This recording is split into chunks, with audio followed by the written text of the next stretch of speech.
We're taking the derivative of y equals e to the 10x times sine of 20x. And we can see right off the bat, we have a product of two terms that can't be simplified. So product rule is going to be our overall structure for this one. Within it, we're going to have a couple of chain rules.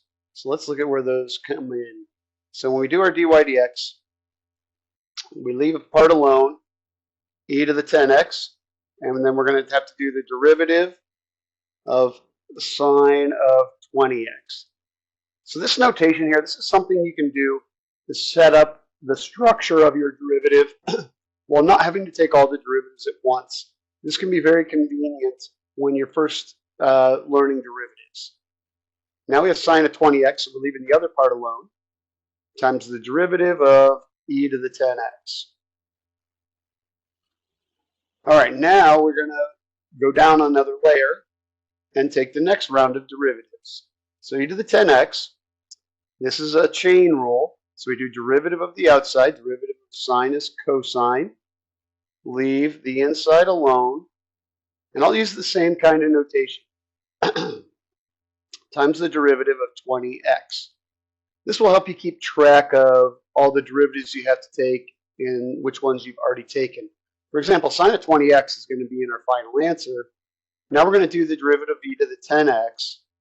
Exponentials always have themselves in there, but then we have to multiply by the derivative of the exponent. I know those are basic derivatives, and a lot of you can do them right away, and that's great. Again, just showing you another way of notating to help keep track of all the derivatives you have to take. So we have e to the 10x, cosine of 20x. Derivative of 20x is just 20. And then here we have sine of 20x, e to the 10x. Derivative of 10x is just 10. So now we might look at what we can factor out. Both terms have a factor of 10, so we'll pull a 10 out front. And both terms have an e to the 10x. This will always happen when you have product rule with an exponential. And then we just put in what's left. So we factor 10 out of this, which leaves us 2 cosine of 20x.